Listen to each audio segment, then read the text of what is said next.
Okay, good day everyone. Over the past 3 weeks, we started the All You Need to Know About Managed Secure Access Enablement Program, where we covered the three tracks: sales, pre-sales, and the delivery, one each in every week. Starting from this week, we are rerunning the full program again, scheduling the sessions to take place in the afternoon to allow our OB and OCD colleagues in the US to be able to attend. And in today's session, we focus on enabling sales teams, sales manager, and pre-sales on our managed SASE offering. This is a 1.5 hour session, and we will get a short break in the middle. To maintain a good experience for everyone and to control the background noise, please put your mics on mute. If you have any question, please put it in the chat and one of us will pick it up. At the end of the session, you will get an opportunity to unmute yourself and ask further questions. All sessions are recorded. Both the slides and the video recording will be published on the dedicated SharePoint page. And at the end, we will appreciate your feedback. Please take a minute to fill the online feedback form to tell us how did you find the training today. Our host today, Dan Gribble, MSA Global Tech Lead and the Tech Lead for Netscope. Rob Peters, Global SASE Lead Architect, and myself, John Atif, Product Manager for Managed Secure Access. As I mentioned, the MSA Enablement Program consists of 3 tracks. Beside the sales track, which we will cover today, there are other tracks focusing on pre-sales as well as service delivery aspects. For more details around the full enablement program, including the invites, please check the link which Dan will shortly provide in the chat.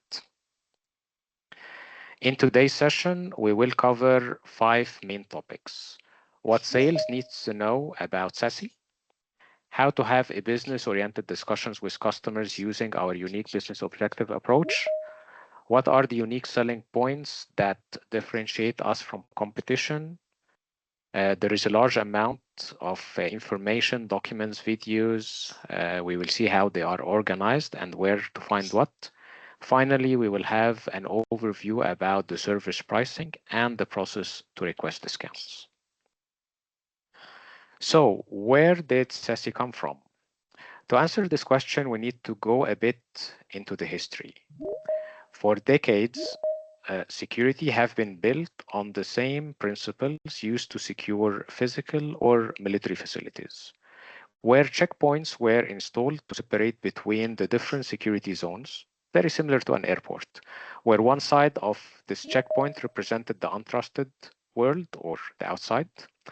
And after you go through a certain checks, you can access the more trusted or the inside zones.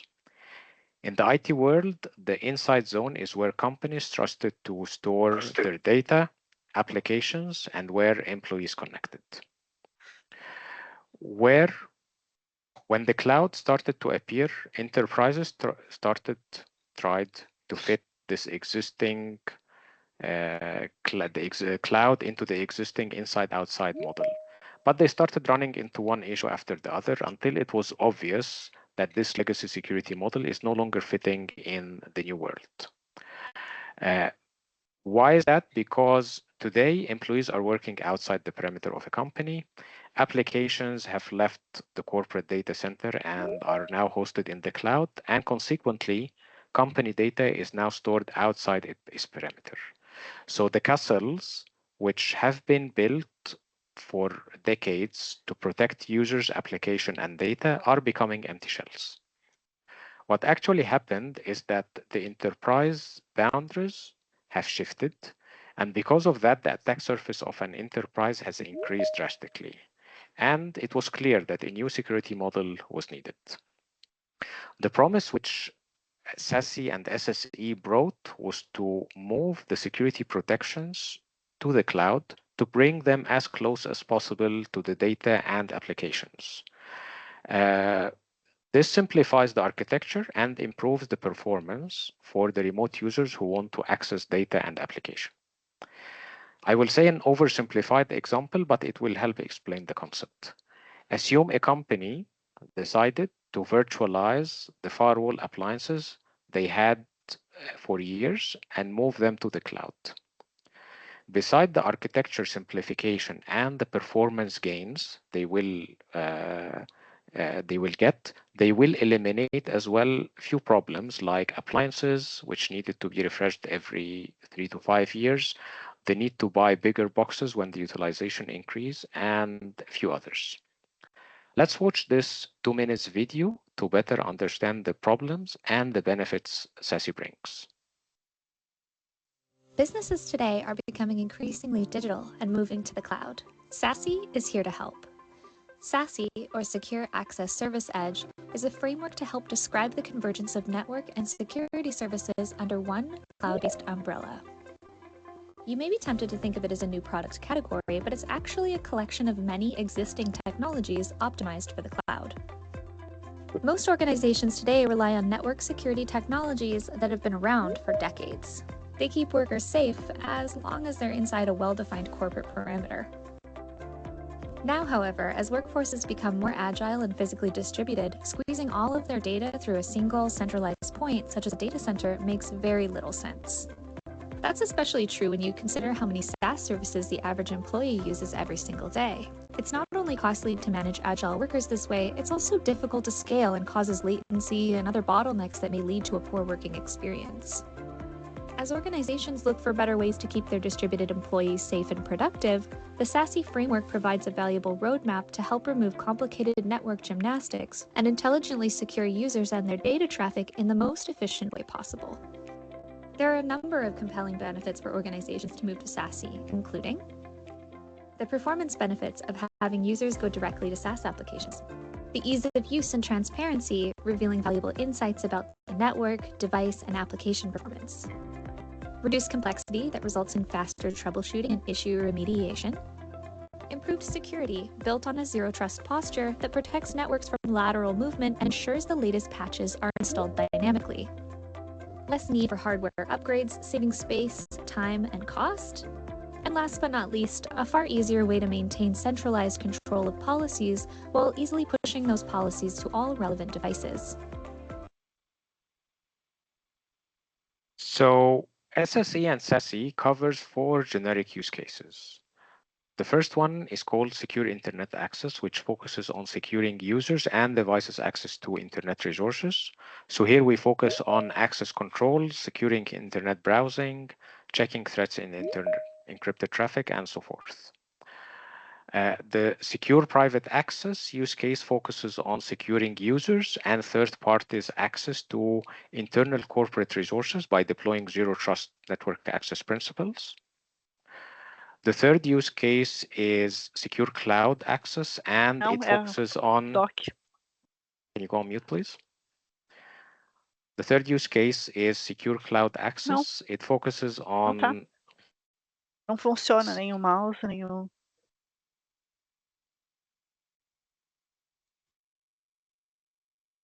Muted, John. Carry on. Thank you. The Secure Cloud Access, it basically focuses on securing the user's consumption of cloud applications. So how to ensure a user is not storing credit card information in their OneDrive, or a user is openly sharing a confidential document with the whole world. Finally, user experience management, which looks into the performance aspects and the digital experience of users. And if it is not up to the expected level, it helps to pinpoint the root cause, like a bad internet connection or a laptop which is running out of memory. So after this quick SASE intro, how should you, as a salesperson, sell and pitch SASE and SSE to a customer? And to set the right expectations, I'm not coming today to tell you what you would normally hear from the vendors when they pitch to customers, neither the difference between the vendors, the battle cards, nor when to position which vendor.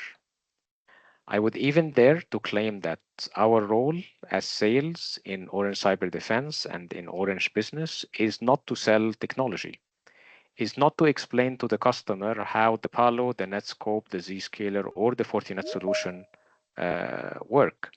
Of course, if you know that level of details, that's about the technology, that's great. But our unique value is not in only pushing products and features to customers. Any small player, any small integrator in any of the countries is most probably able to do an equally good job and even better than that. What we are actually here to sell are business outcomes. Our job is to understand what our customers are trying to achieve as business and then show them how SSE can be a strategic enabler to get them where they want faster, more securely, and with less risk. So, for instance, if a company is doing multiple acquisitions every year and they think that SASE would help them, what they are actually thinking of is how it will help them speed up the integration of a new acquired company without compromising security. For that, we have created a business-first approach, which we called the business objective approach, and which Rob will explain further. Rob, can you? Yeah, thank you very much. So, good afternoon, good morning, good evening, wherever you are. So, as John is saying, part of this conversation is around the business objectives approach, and it's a methodology or an approach that we've been taking for the last year or so. We've developed it together with the community as well, and as John said, it focuses on the business priorities rather than just the technology. And for us, the technology is only 30% of the story. It's also about the people and process side of things. So you'll hear me say that many times, probably today as well. It's not just about the technology, it's also about the people and processes. When we then combine it with our security posture management, so in the pre-sales we'll talk about it, but in the post-sales we're actually attached to it with the security advisor that we bring to the offering. Together with the governance, we are able to align with the vendor capabilities and the business needs accordingly. So what we've done is we've created 15 different business objectives. You'll see all of them here. And what we actually do is provide insights in specific topics. So let's take number one as a quick example here. This is all about control sensitive data propagation, which means this is all about generative AI, the ChatGPTs of this world. How can you safely make use of it and make your work more efficiently, but avoid any private leakage of private information or any data that shouldn't be out there in that regard. So we give the customer best practices and we drive that. And again, not everything is on technology. Take number 7, for example, where we have accelerate business in China, where we focus on the legal aspects of this. We need a technologically different setup. We can help with that, but we can also help with the legal side of it to make sure that it stays compliant and is compliant. So when we do this, we have customer conversations in both the pre-sales phase and post-sales, but we're helping our customers determine what is the most important thing. Dan and I are literally coming out of one of those workshops that we're doing around this, and I'll show you more about that in a second. But basically, we help them determine what is the best vendor, what is the best approach, and what is needed in your organization. And if it doesn't fit, if these 15 doesn't fit, the customer can make their specific ones as well. So what we do here is we capture the customer's voice. So there might be a specific thing. Here's the example: accelerate mergers and acquisitions and third-party access. But what is the specific challenge of the customer? Based on that specific challenge, we can then determine what we call the key success factors. Key success factors, again, technology, people, and process side of things, where we look at, okay, are there any prerequisites, which in this case is the zero trust network access. So number 2, business objective 2, what are the technical capabilities we need to introduce to the customer, but also what is it from a people and process side. This is also where the consultancy door opens, because we can get consultancy to help in here. Not everything that we see in here is purely based on the technology side of it or purely based on our service. It adds to that part as well. So then when we've had a look at this, we'll do a technical comparison, and this is an illustrative example, but what we'll do here is add to what we believe is the best vendor here. So in this case, it might be Palo Alto, Netscope, or whatever, and depending on the customer challenge, these bars might change. And we do these specifically also around all these business objectives and then come up with a comparison where we include the technical capabilities around that, but also from an organizational perspective, what is best for that organization, and also our experiences and best practices, which vendor is easier to work with, what is the TCO, all those type of things. So we do this in a pre-sales phase in a workshop where we have 3 different meetings with the customer. The first introduction meeting where we explain exactly all those 15 business objectives would take me about 45 minutes. So I'm not doing that today, but I'm happy to do that in front of your customer tomorrow. And then we do a presentation on where we move forward on what we think based on the business objectives, what our advice is. And then we add to a feedback session where there might be some overlap or some different views from the customer. We discuss that and we provide a final advice, and hopefully the customer goes with that advice as well. We've been very successful in doing this, and there is a possibility to book a free workshop. There's no cost of charge, but let's have a discussion around it. I see many of the account managers putting this at a charge, at a surplus, because we could say, hey, if you're taking the managed service from us, you don't have to pay the, I don't know, 5,000 euros that we are going to charge you. But if you don't take the managed service, we will charge you the 5,000 euros. And you can keep that in your account because we are not charging anything directly to the account. So might be a nice way of looking at this. Again, get in contact with us if you want to have further discussions on it, and I'm more than willing to drive this business objectives in more details with you later down the line as well. So John, would you like to take over again? Yep. So it's worth mentioning that the approach we just explained is pretty unique in the market. Whether we run a workshop with a customer or present it to a vendor, we always hear that they have not seen anyone in the market doing it like we do. So keep in mind, you have a story between your hands that can make you very unique in front of your audience. Okay, how to use the business objective in conversations with customers. This is the first step that you need to do is to determine the stage that your customer is at. Customers can be in one of 3 stages. Stage 1, they believe that the SSE or SASE will help them solve some problems, but they are not sure from where to start. What do they need to take into consideration? What prerequisites do they need to take into account? Customers at stage 2 are already past this point, and they started engaging with the vendors, started evaluating, and they try to decide which vendor is best for them. On the other hand, customers at stage 3 have already selected a technology vendor and checking which partner will do the transaction, who will do the deployment, do they really need managed services or not, and so forth. As you probably see, those stages are sequential, which means that customers have to go through the 3 stages in their SASE buying journey, and it is our role to identify at which stage is our prospect or client. We strive to be our clients' trusted advisors, and trusted advisors open lots of upsell opportunities because customers are willing to buy from the people they trust. And we can achieve that by engaging early with them while they are still at stage 1. This translates to building trust and credibility by showing thought leadership in the SASE space. You are all experienced sales-minded people, and you know for sure that the margin that we are able to achieve is linked to the value that we are able to bring to the table. So a distributor who is only transacting orders will get a single-digit margin. A provider who is providing limited services will get a bit more. Only the MSSPs who brings unique value are able to reach the high margin potentials that we want to achieve. One of the key benefits for engaging early with customers and not jumping too quickly in a boat with one of the vendors is to give that it gives us higher negotiation power with the vendors. Imagine the situation, yeah? A customer has already selected a vendor, let's say Zscaler, for instance. The vendor is already in the driver's seats, and we are only following, and we are just being driven in the way that the vendor wants.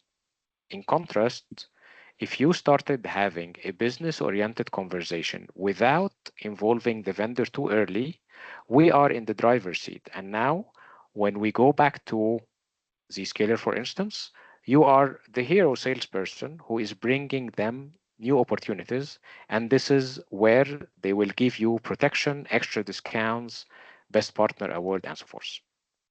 So to summarize, engaging early with customers at stage one translates to multiple points. It gives us stronger influence with customers. It increases win chances. It opens the door for more upsell opportunities. Uh, Bigger scope can be sought after, better margins, and of course, better commissions. And finally, higher negotiation power when talking with vendors. So please engage early to win big. So, one of the things that has to be crystal clear in your mind when talking with customers are the unique selling points of the service you are positioning toward customer. And this is what Rob will tell us more about. Thank you very much, Sean. So basically what we are looking at from a managed secure access perspective is that we have 6 really differentiators compared to our competitors. And one of them to start off with is that we're, like we mentioned before, that this is outcome based, and we keep having the business discussion. And I can tell you, and some of the people that are in this room today can attest to that. It is definitely a different conversation we can have with our customers if we don't start from a technical perspective, but we start from a business point of view. We see CISOs joining, we see CTOs joining, and it's a completely different discussion. If it's challenging to have that discussion, feel free to include us in there and we can help you out on that one as well.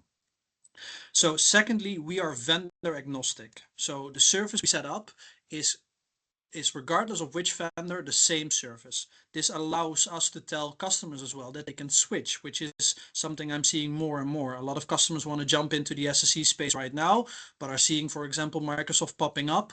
They can later switch. We can tell them you will have the same service with Microsoft as you will have right now with Zscaler or Netscope or Palo Alto, etc. So we can avoid that lock-in that you see a lot if you purely focus on one SSE vendor. So that gives us a lot of opportunity to be differentiating there as well.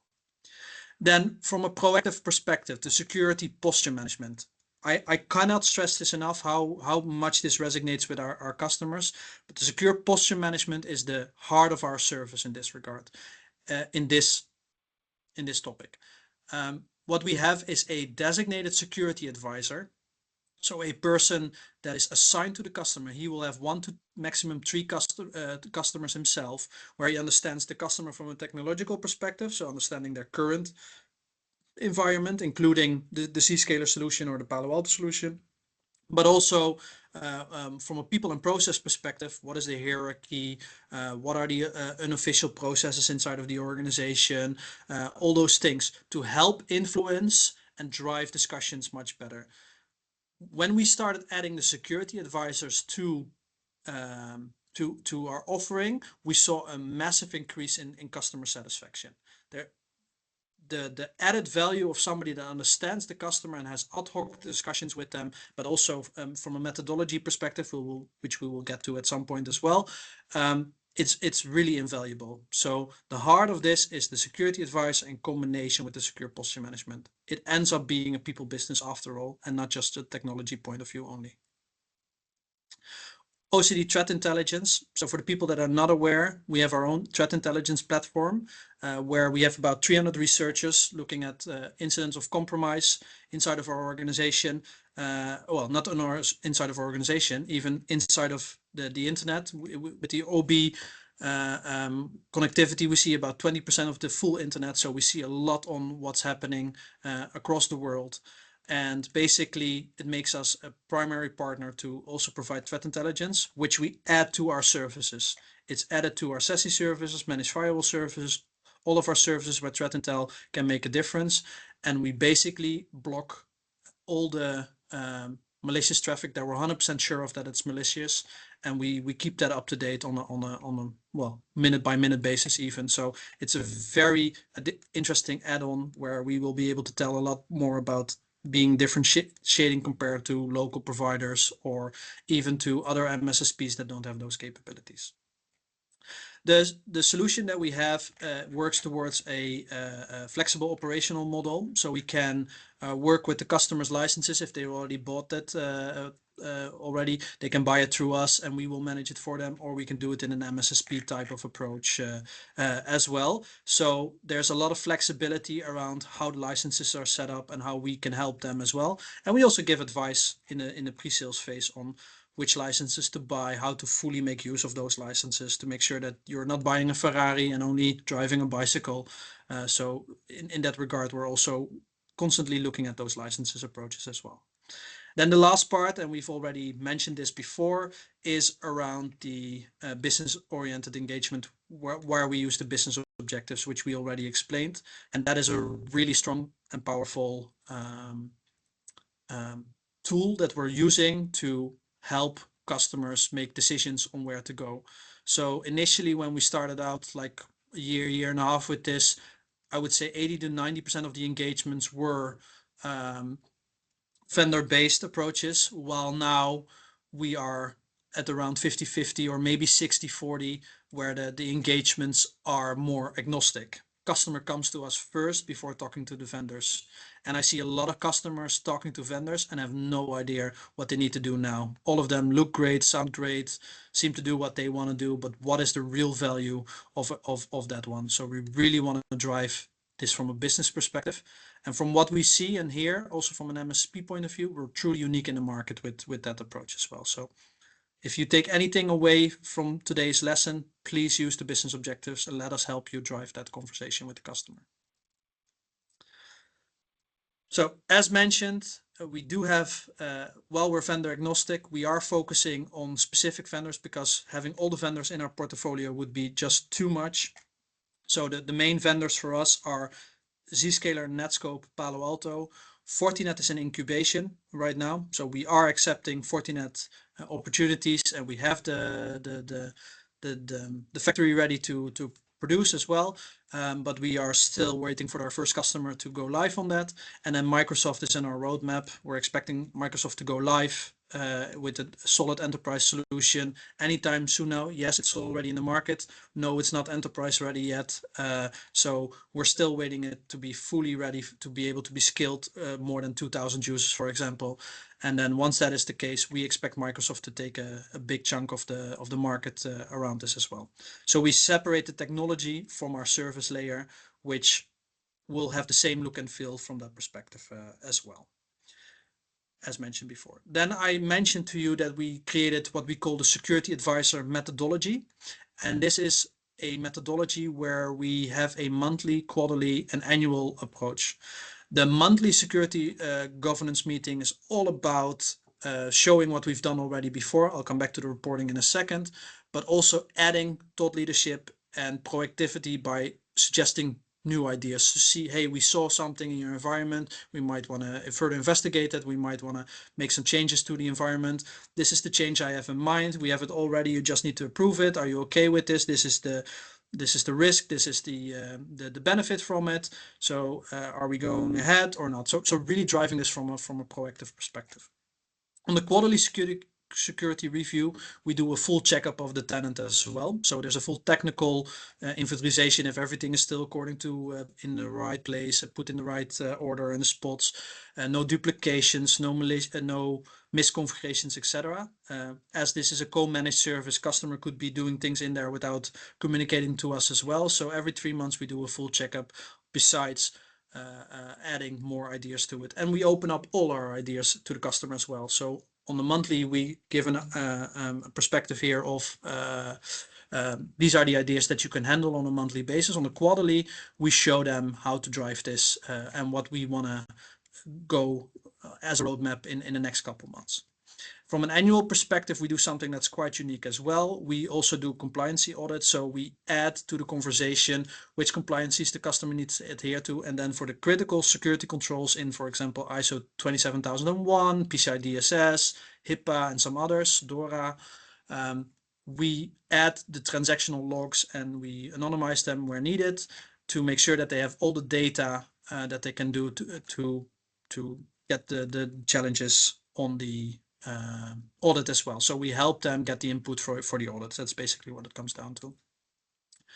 Quickly still on the reporting. So what we have here is reporting that is not just showing what we've done last month. It also shows the verdict of the security advisor saying, hey, we need to do more with this.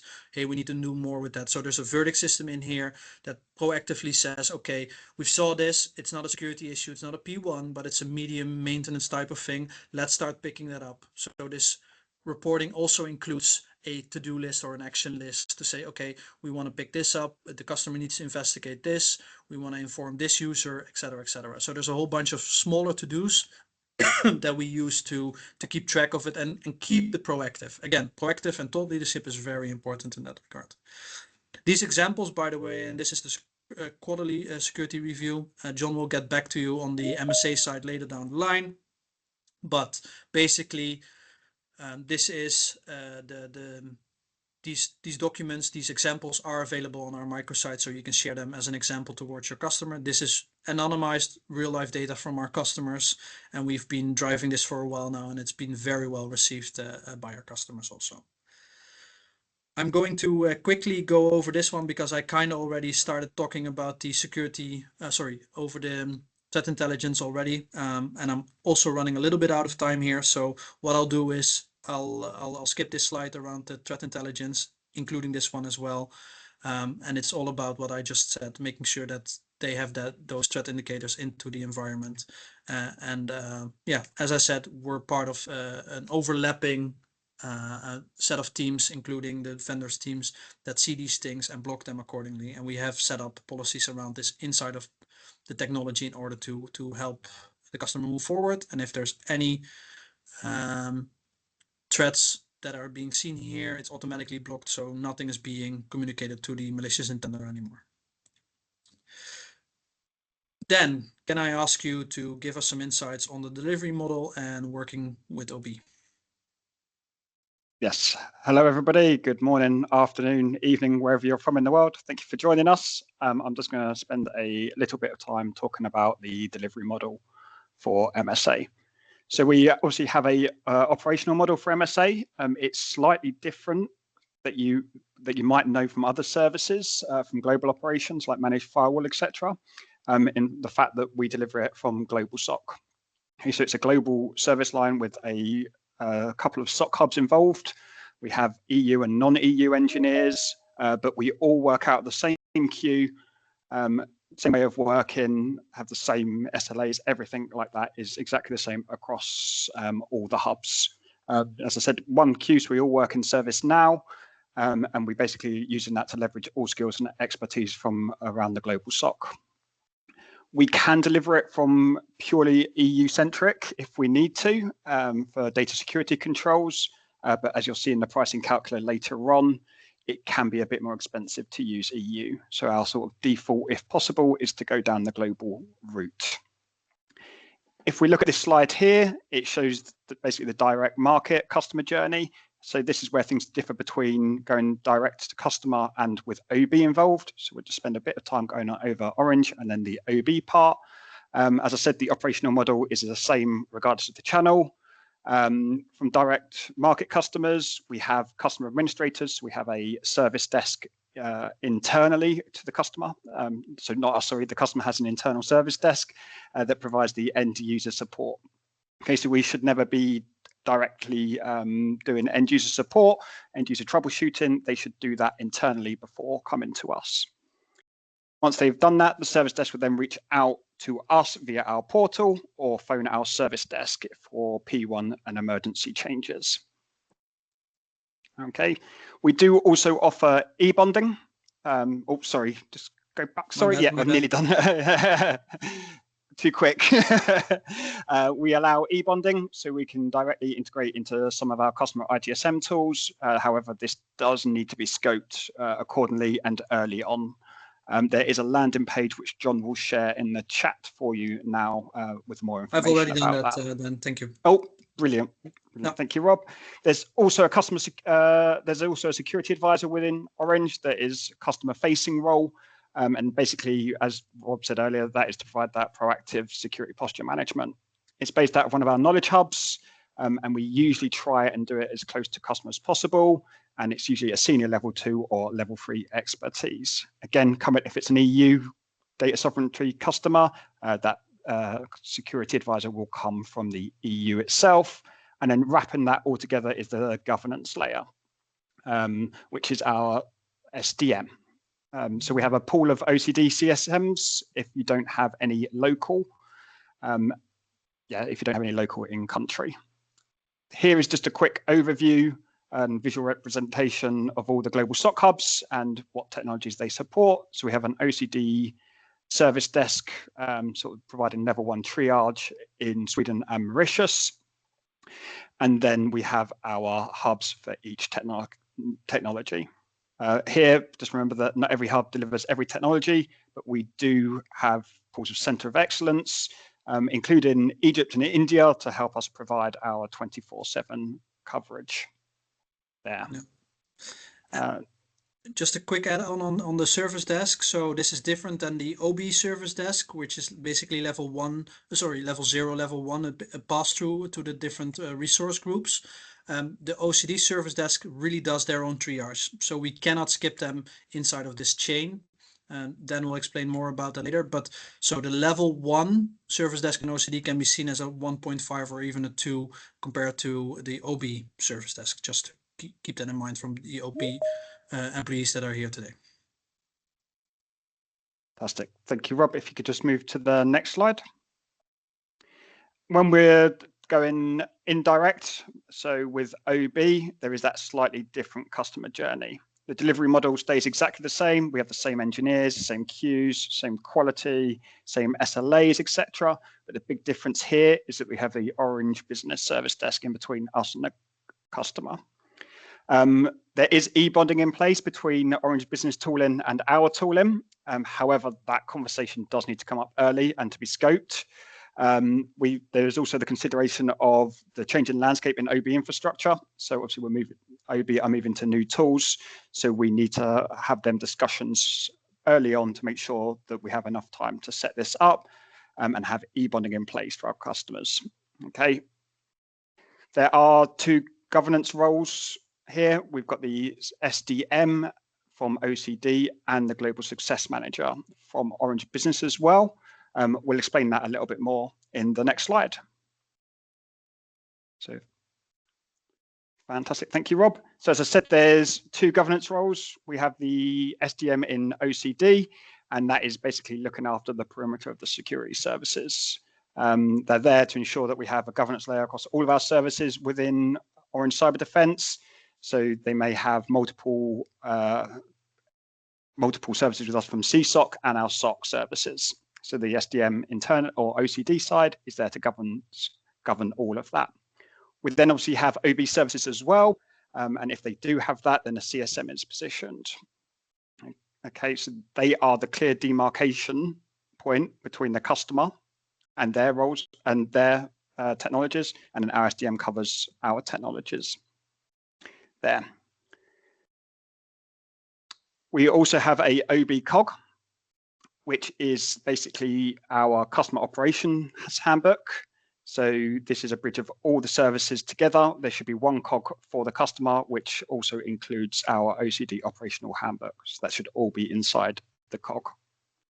As I said, e-bonding must be between OB and OCD. We need to again think of that very early on if coming through the OB channel. Make sure you interact with the key contacts in OCD and OB to get that set up quickly. And we can obviously help to make sure that you're on that journey to make sure everything is in place. OCD engineers must be in front of the customer. We must be there for troubleshooting calls. We should be the face of that service instead of going through the service desk. So any kind of troubleshooting call, any security advisor call, we should have OCD employees there. Okay, in terms of the security advisor side of things, the SDM should also be there as well. So they should be there in the monthly, quarterly, and annual cadence calls to make sure the customer understands the full value of our service. If they have multiple services, there's also a security manager. Okay, so again, we have security advisors per service, and then we have a security manager, which overarches all of the security advisors. They're here so we only have one face to the customer. We don't have to have several different calls with different faces on the service. So the security manager should be in contact regularly with all the security advisors, listen to the recommendations, pass them on to the customer. Doesn't mean a security advisor cannot get involved in any of the meetings. If they're needed there for technical expertise, they could be brought in, but the security manager should overarch all the security advisors on the services and present that to the customer. Fantastic. Next slide, and I think I'm handing back to Rob. Yeah, you are. Thank you very much. And if you can let me know how we're doing on time, that would be great. I completely lost track of time then, so much appreciated. So, so basically, what we're doing here is we want to make sure that we're one orange towards the customer. I see it too many times, unfortunately, that we're introducing ourselves as Orange Cyber Defense and Orange Business, and the customer really has the feeling that they're working with two different companies. And while that is the case, what we want to do and what we can portray and what we also do from an operational perspective is to really act as one Orange. So this shouldn't be any different as in having multiple resolver groups within the organization, within a single organization versus two organizations, each doing half of the work when it comes to the SD1 side for OB and the SSC side for OCD. So we need to work as one in front, and we're happy to help you. We have a lot of engagement experience around that, so we should be able to do that. OCD should be involved early into the stages of the pre-sales as well. Keep that in mind, and vice versa as well. Although the majority of the deals are coming from OB, involve OCD. If as soon as you hear the word security, please involve us right away. Let's have that discussion up front so that you know what we can and can't do, what you are supposed to do in your organization, what you're doing in our organization. We have a lot of insights on that over many deals now. So let us help you. Help us by letting, well, I can't get the words out. Let's do this together so that we can do this as one, as initially said as well. So from a central to local perspective, make sure that everyone is involved. So on the OCD side, you do require central engagement, but the channel manager can help you with that. But also make sure that your local pre-sales is engaged, because those people will be the front end facing towards the customer. We will support at the back end. Some of us will do the initial conversations and then pass on to the central pre-sales to do the licensing, the whole cost calculations, etc., etc. And again, and I'm starting to sound like an old record probably, but the business outcomes is really how we should be driving this together. And the earlier we get this and the more we can move away from vendor direct discussions, the better we are at succeeding at being successful in an engagement. So just a quick example that went too fast. It's building up. Yes. Okay. So a quick example around this, the one that we did together with OB and OCD and was very successful in our opinion is Amcor. So Amcor started off as a technologically based approach, which in the POC did not achieve what we needed to achieve initially. Customer was not 100% happy. And then we suggested to the account team to take a more business objectives approach, where we luckily had a very willing customer to listen to us, to say, hey, what are your priorities and what is it that is required of your organizations? That ended up in, we were building a sort of a roadmap on how to get there, where we started with two very important things, being zero trust network access and the acceleration of mergers and acquisition, which is in the next phase for us. We helped to determine the key success factors together. We did a recommendation. The recommendation here is actually correct, where Netscope came out just ahead of Palo Alto for the customer specific requirements. We showed them also the TCO that it was a little bit financially more attractive to go with Netscope as well. At this time, we hadn't engaged any of the vendors yet. So at the time of contract negotiation, we are only speaking to Netscope. We drove a really hard bargain on that as well. We said we could still go back to another solution. So they weren't without any vendor competition, but we got really good discounts. We got a really nice commercial model set up in this regard as well. So all in all, customers very happy with they signed the contract, and we're now in the implementation stage, rolling out the ZTNA as we speak. So this is a perfect example on how we drove that together with each other. So the last part just before the break is some pre-sales points of considerations to have. Again, the one orange approach that we're driving, make sure that that is in everyone's front of mind. The contracting entity, usually this is OB, you're in charge, but it doesn't mean you're telling us what to do. We're working together to do this jointly. So have this discussion in like, okay, what can we do for each other rather than OB telling us what to do. I've been in different conversations and different teams. I can tell you the ones that are more successful are the ones that are doing it in a corporation perspective rather than a hierarchically perspective. So keep that in mind. The customer operational journey, the whole discussion around the e-bonding and stuff like that. We are experts on this right now. We've done a lot of deals, so get us involved. And with us, it means Dan, myself, John, to have that discussion as well. We know where the challenges are around how to get this interconnected, what the fees are around the e-bonding. The landing page will help you in that regard as well. But if you have anything about the operational model, let us know and we will help you through it. The build of the security services as well. We need an OCD project manager for this, and we have both central and local possibilities to onboard. So depending on your country, it might be good to go local. We also have a central onboarding called TIO, and they help with onboardings on a daily basis as well. So we can use them and utilize them as well. Keep that in mind, and we will give you input on what the costing is for that, etc.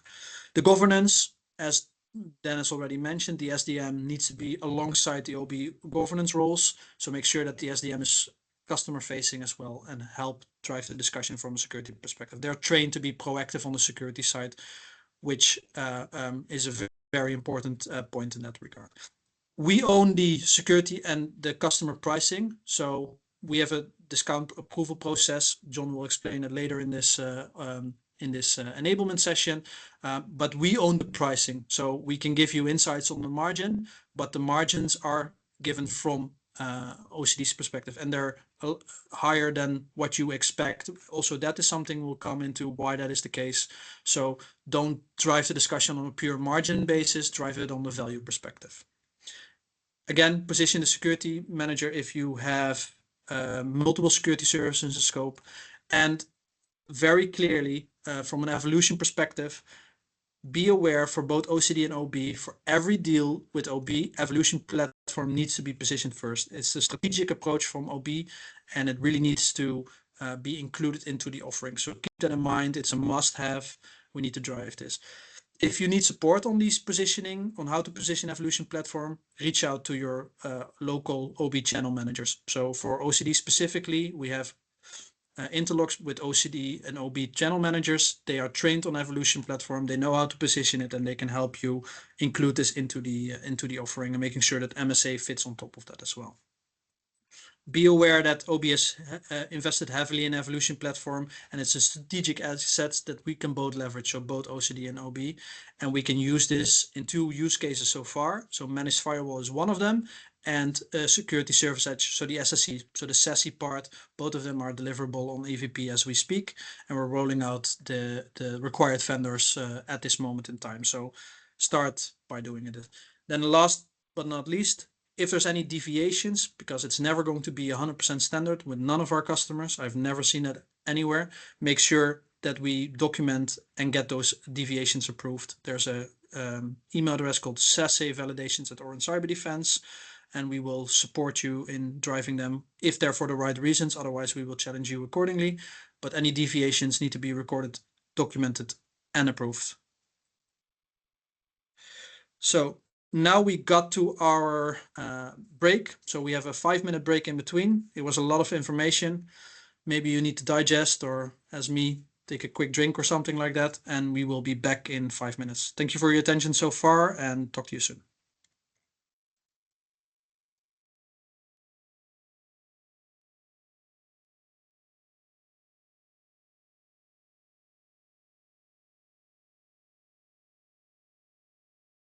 Oh yes, by the way, we're back at X25. I forgot to mention that, but X25 we're back for after our break.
John, I think all the questions in the chat have been answered so far. I think so, yeah. Yeah. I'll be a little bit more elaborate on the OB e-bonding as well. I'll put it in chat. Please do. Thank you.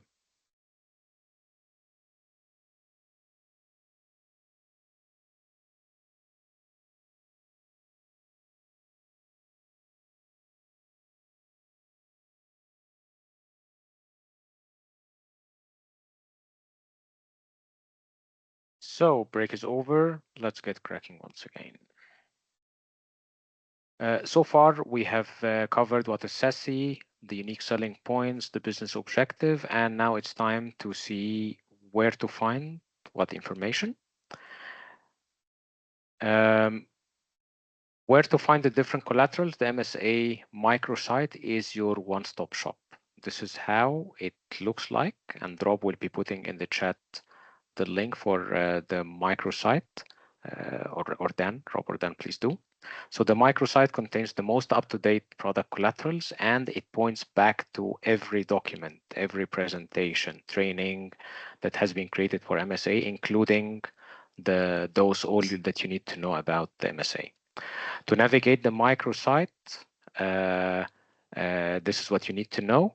The upper part represents the 4 sections of the microsites: pre-sales, offering, contract, and service activation. When you click on any of those, the content of those buttons, basically the current section you are in will be highlighted with this current location icon.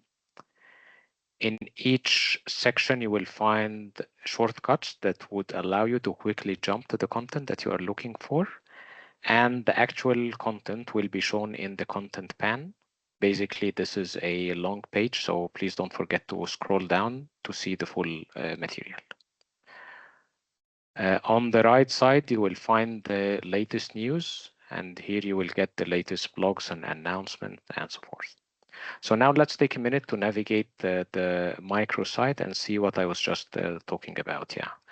So this is how it looks like. As I said, four sections, few shortcuts. So if we check on the pre-sale section, you will find that the short description, the unique selling points, which Rob was just explaining, the 4 use cases which we explained at the beginning of the presentation, and then the 3 service levels, what is included in each, including a small description of what each of those really means.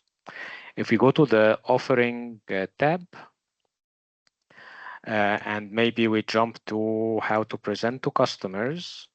So the business objective approach, customer presentation, the sample reports, which Rob was explaining. If you need to get a copy of those sample reports, those reports are sanitized, which means they do not contain any customer data, and just download them, convert them to PDF, and you can send them to your customer.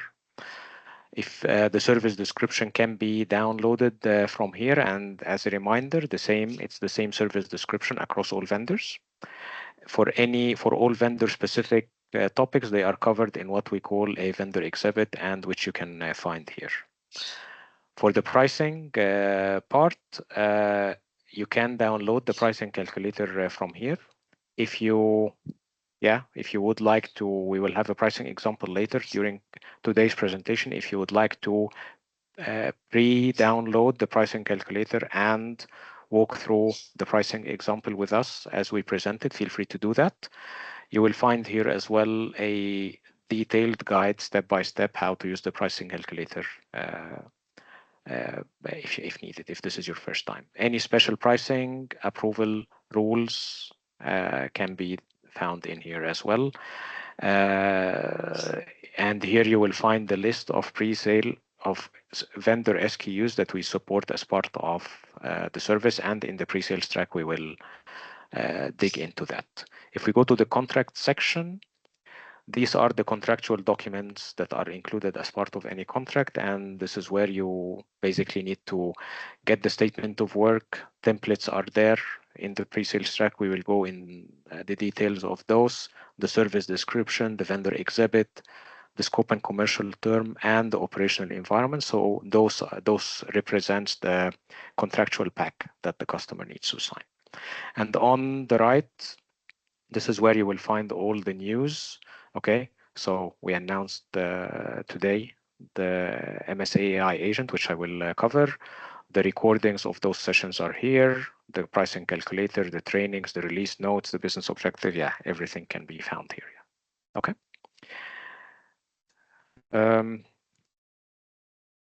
So yeah, talking AI. Yeah.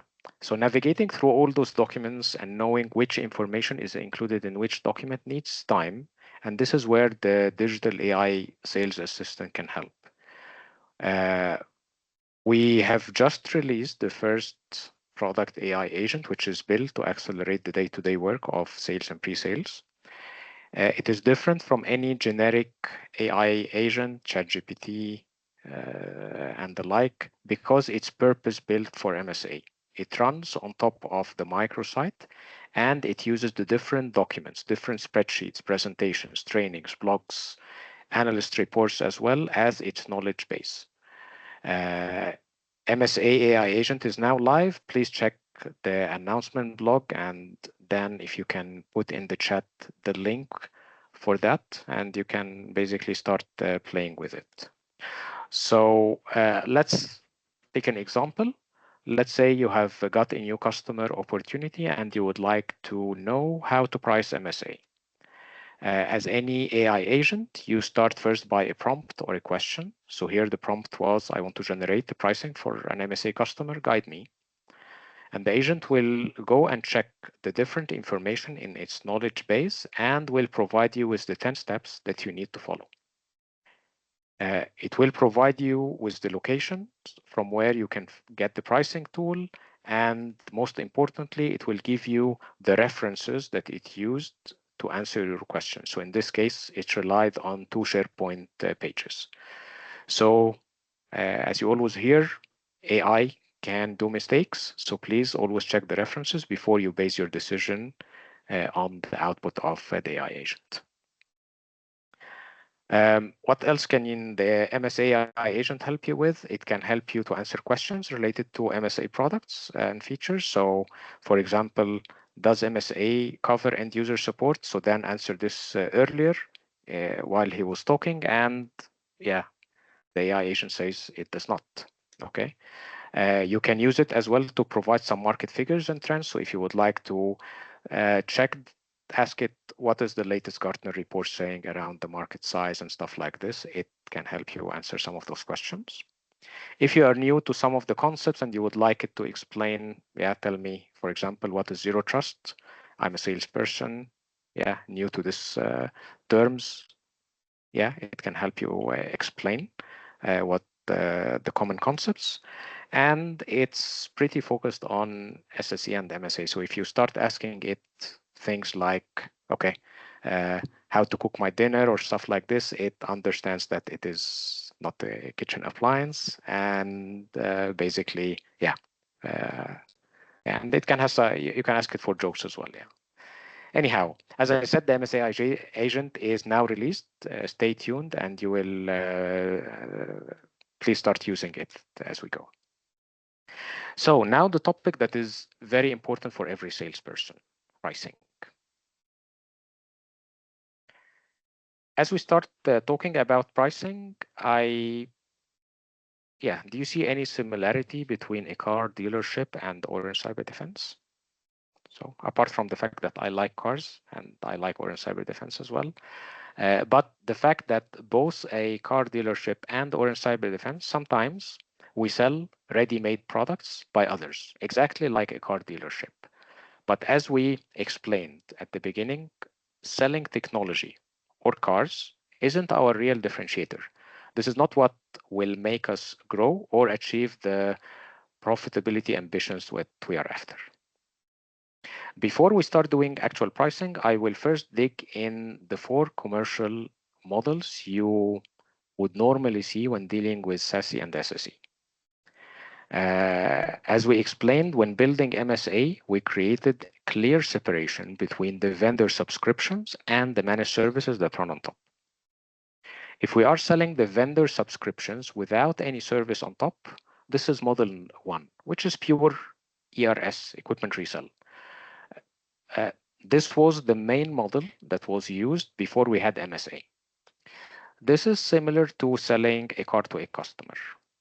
Once the customer buys the car, they own the car, they are responsible to drive it, they are responsible to take it to the service center, to change the oil, to do regular maintenance, and if they have any issue, they will get in touch with the car manufacturer or the representative. Once the transaction is done, Orange Cyber Defense is completely out of the picture. Model number 2, the customer owns a car. They might have bought this car from Orange Cyber Defense, from Verizon, from NTT, or anyone else. They are realizing they need help to operate it. Makes the best out of the investment that they have made in that asset, and they need a managed service. This is similar to hiring an experienced driver. The driver, once there, they are responsible to interface with the car manufacturer, provide recommendations on when is the right time to change the oil and how to make the best use out of this car. If we go back to the MSA context, in this model, we allow customers to bring their own subscriptions, whether they bought it from Orange Cyber Defense or from anyone else. Model 3 is where we see most of the deals today. This is where we do 2 transactions with customers, one to sell them a car and the other to provide them with the experienced driver. Model number 4, this is where customers doesn't want to buy a car, but they are interested in a transportation service like Uber. This is basically the bundling of the driver and the car, while the customer doesn't have to buy a car, but only pays for the service. The scope of MSA is model 2, 3, and 4. And this is basically when a driver is involved. And remember, the unique asset that we are selling to customers that is not the car, it is the experienced driver. Model 4 requires MSSP agreement with the vendors. If you have one of those Uber-like opportunities, please highlight them early in the pre-sales process. Okay, so before we start opening the pricing calculator, few concepts that must be clear in your mind. The first one, the pricing calculator only covers the MSS pricing, the driver. It doesn't cover the vendor subscriptions, the service delivery managers, the consultancy, or the project management. It's worth mentioning as well that the MSS pricing is independent of the selected vendor. In other words, the price to hire a driver is determined by what they are expected to deliver, but it won't change if the driver drives a Skoda or a BMW. Then quickly touch point on that, there are 2 delivery models. A global delivery model, which utilizes the full pool of resources, including EU resources, and relies on an EU delivery model, which is required only when a customer has business requirements to only get supported out of Europe. It's worth mentioning that the quality is the same, whether we use EU delivery or global delivery, but the price of the EU delivery is higher. Involvement of central support, central pre-sale support team is currently mandatory until local teams are able to achieve autonomy. So then we'll paste in the chat the link to engage them. It's pretty easy now. You can do that through Salesforce. We understand that in-country expertise around the service and the different vendors vary. Global operation has a central team who can fully do the build phase of the project, and their pricing is now integrated in the pricing calculator. So there are 2 options in the calculator, a central build by GOPS, okay, versus a local in-country build. If there are expertise in the country, you will need to work with them to do the scoping and pricing, yet they will still need to work with the central build team in global operation to ensure the best practices are applied and the different tools are correctly populated and the service is ready to be onboarded and supported by the SOC. Few other things that needs to be clear. The costs which are presented in the pricing calculator are the true costs to deliver the scoped service. This is in line with the margin transparency initiative we have at Orange Cyber Defense. Pricing is independent of costs. This is a very important concept, which means the price is not dependent on the cost. Decreasing the cost will not change the price.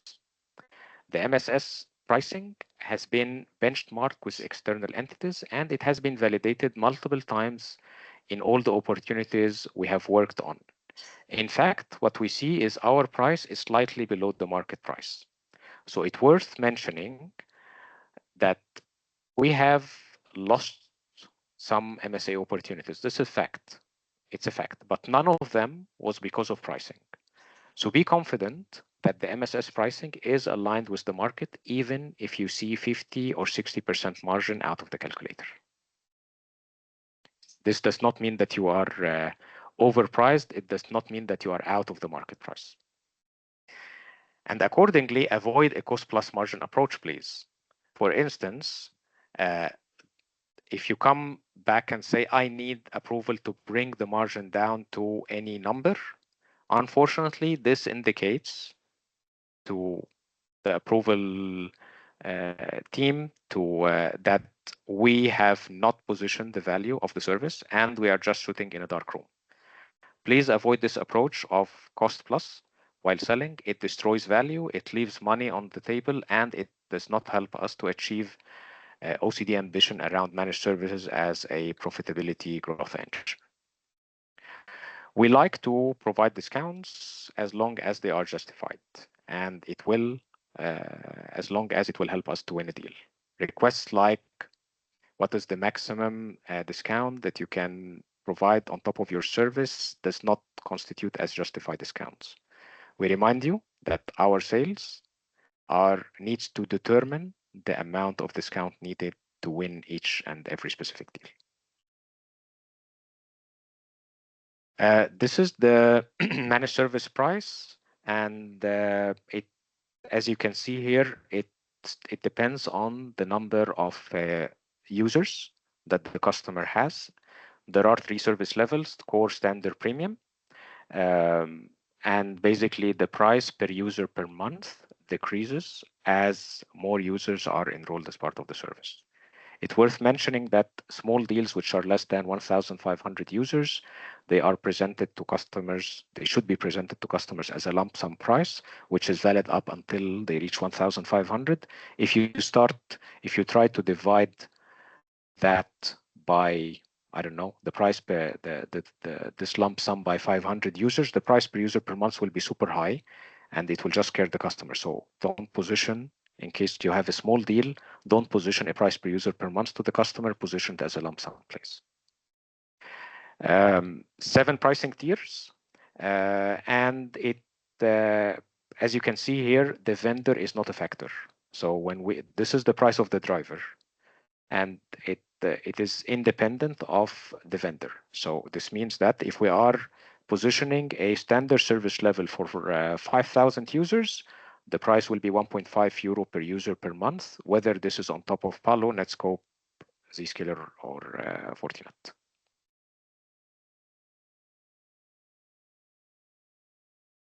Okay, if you have already downloaded the pricing calculator, then please open it. If not, then we'll just paste in the chat the link for the pricing calculator if you would like to play with it while we're speaking. Let's take a practical example and try doing the pricing calculator for this one. So this one, a customer name, big customer, opportunity ID. This is the Salesforce reference in Orange Cyber Defense Salesforce. Type of delivery. So this is not an EU delivery customer. This is a global delivery. type of opportunity, this is a new deployment. As I said, we can do takeovers. So we assume here this is a new deployment where we will deploy the customer tenant and we will configure it. 3 years opportunity, 24/7 service. We are doing it with Zscaler and modules that are included as part of the subscriptions we are buying from Zscaler covers secure web gateway, firewall as a service, advanced threat protection, and zero trust network access. We will run into a more detailed example in the pre-sales track next Monday. Number of users, 3,500, 42 sites, and number of app connectors for zero trust network access are 4 pairs. So basically eight VMs. When it comes to the service, we are doing standard service level, so the middle service level. Service options, let's assume we will only position co-management access, and the build project will be done by the central build team by global operation in this case. So let's open the pricing tool and start, try to fill those details, So customer name, big customer. Opportunity ID here, it checks that it follows the right format from Orange Cyber Defense, which usually is OID-6 digits. So here there's an extra digit, so okay, that's right now. Type of delivery, we said this is going to be a global delivery, not EU delivery, and here it tells you this is higher price, and it's only needed if there's clear customer requirements to be supported out of Europe. So let's assume, we go global delivery. This is a new deployment, not a takeover. Zscaler, those are the 4 modules that are needed. Okay, and number of users, 3,542. And we had 4 pair of app connectors. So we put the individual VM counts, which is 8. Then in step number 5 of the pricing calculator, we will select the service level. So core, standard, premium. In our case, this is standard. Here it shows you what are the service components that are included, and the yellow ones are the options that you can select. If you select an option, which does not have the corresponding subscriptions from the vendor, it will highlight a warning. But for the time being, let's only select the co-management as an option, And co-management allows customers to perform changes to the service based on the change catalog. So step number 7, this is where we put the time bank. So changes are governed by a number of hours per month. So by default here, based on the scope, it is recommending 4 hours. You can override that by a different value if like, but for this example, let's keep the default. In step number 8, we select how we complete the build phase. 2 approaches, local in-country build, and this is where we rely on the professional services and the project management in the country, okay? And in this case, it needs to be quoted separately with the local teams. In this example, we will use the central build by global operation team.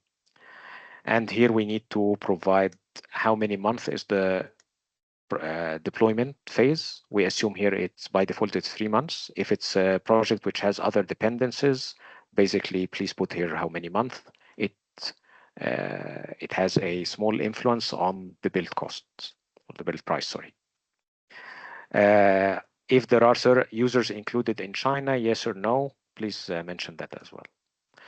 Okay, step number 9. So in step number 9, there are 2 boxes here. Box number 1, okay, this is this one. This is automatically generated. So depending on the scope that you have selected, the content of this box changes. So please read carefully each and every time you price an opportunity, okay? The red box in here, it tells you this is static, so the text here does not change. It just tells you need to involve pre-sale support as mentioned. So here we are using central build. So it tells you this tool covers 2 things, the service build and activation, and it covers the managed service, things which must be things that you must include as part of this proposal and which are not included as part of the pricing calculator. The Zscaler subscriptions. Make sure that there are certain prerequisites that needs to be met, and we will dig into further details what are those in the pre-sales track. It tells you as well a project manager is required. You need to code this locally. You need a service delivery manager for the run. It needs to be coded locally, and here it is providing you with some recommendations. It tells you for the selected service level, you normally need 1 man day per month. And just to tell you, as to show you here, if I select local, now we need to include professional services as well. Okay, so yeah, this table is dynamically generated. Please have a look. Step number 10, this is where you get the pricing. Basically, the different SKUs, the quantity, the total price, and here the cost. Okay, this is the actual cost, and this is the margin of the service. Okay, and don't forget there are certain in-country services that needs to be taken into account: service delivery manager and project manager. Okay, there is a different representation here in this part if you would like to see it as a one-time price and a monthly recurring price, including a price per user per month. This as well can be seen here. In step number 11, it tells you go to the draft email sheet to generate an email proposal. So far we have discussed that there are lots of multiple moving parts, global delivery, EU delivery, new deployment takeover. So yeah, this is basically, it helps you. You can address this to your recipient. You mentioned whether this person is inside or in cyber defense or outside. When you mention internal, you have further details around prerequisites and stuff like this. But yeah, let's assume this is just for a customer. Yeah, let's have a look how it looks like. Yeah. So to summarize, yeah, 10 steps to generate pricing. Keep an eye on this box, please, to know what's included, what's excluded. Read carefully every time what needs to be quoted. The pricing presentation, it's basically the SKUs that needs to be quoted. One thing to highlight that most of customers are not interested to see this level of granularity. So bundle as a single line item when presenting to customers whenever possible. We need this granularity for internal reporting and to know which options are being bought more frequently and stuff like this. So in our Salesforce, keep this granularity, but when presenting to customers, bundle them under a single line item whenever possible. Don't forget to scope and price the mandatory local services, and approved discounts should be entered here. And if you need to get the approval process, we will just go through it quickly, and it is included here as a link. If you don't have it, it's included as part of the pricing tool. Different representation, as I said, OTP, MRP, including the price per user per month. For the email, basically, if you copy paste from the pricing tool into a Outlook, this is the type of the email that you will get. So in our case here, it's addressed to David because we have mentioned, yeah, this is addressed to David. It's customer external, so all the internal information has been sanitized from this email. Okay, as you can see here, it's talking about big customer name, 3,500 users, standard service level, 24/7, 42 sites, 36 months. It includes the one-time price and the monthly recurring charge or monthly recurring price. It includes as well any service options. So here we selected co-management access. It's highlighted, as you can see here. It includes as well the modules which will be supported as part of the managed service. As part of the build project, because we have selected this project will be built by the central team.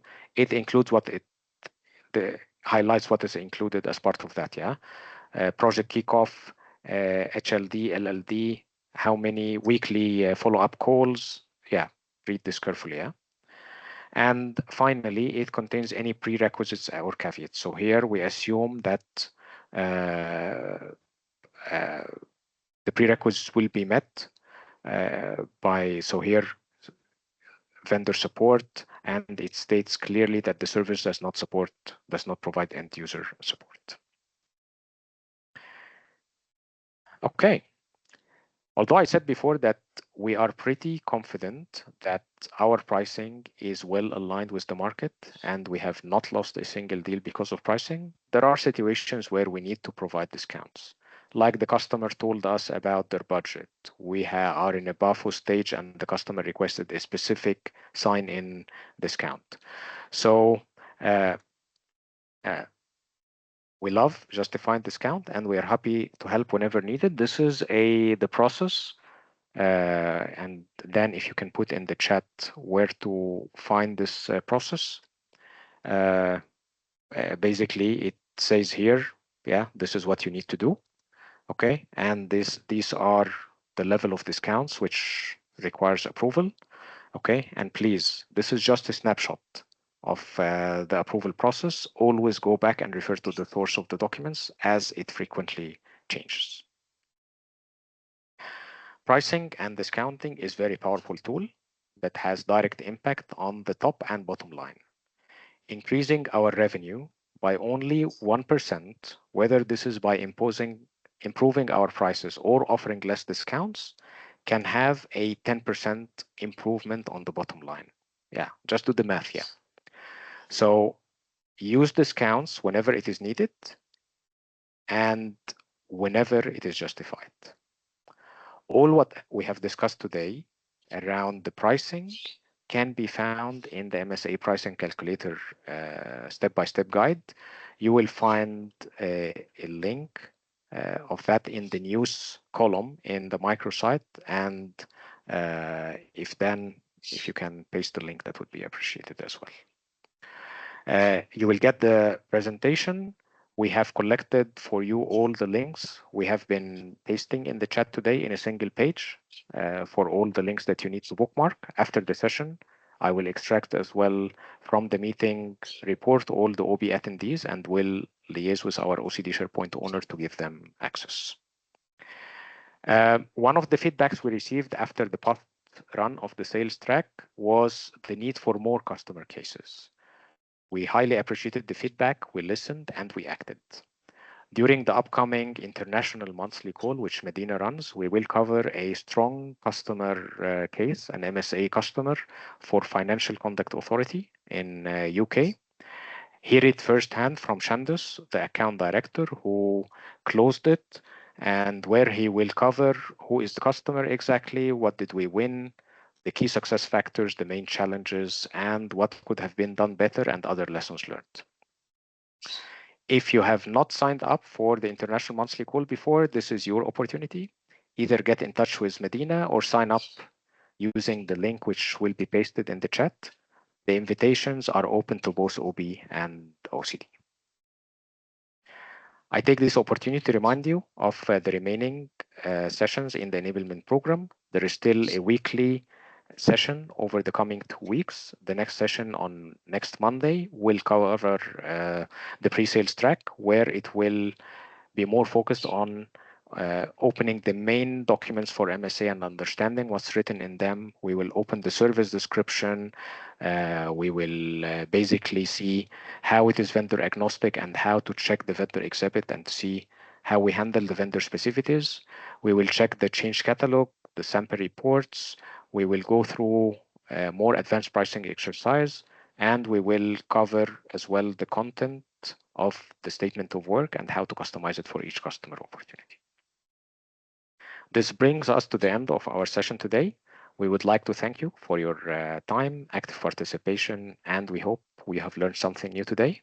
As I said at the beginning, please take a minute to complete the evaluation of today's training. It will help us to keep on delivering quality and useful content. Either snap the code that you see by using your mobile or access the link, which Dan will shortly paste in the chat. If you still have any questions which were unanswered, please feel free to unmute your mic and simply or to ask them directly, or simply put them in the chat and we will cover them. Thank you so much. Yeah. Great on time, John. Well done. No further questions on the chat. I think we answered all of them. There's an FPC discussion I'll bring up with you after the training, John. And Peggy and Natalie, thank you for adding to that as well. So much appreciated, Yuri, also. Besides that, no other open topics. Okay. Cool. Thank you so much and wish you a great day. Have a nice day, everyone.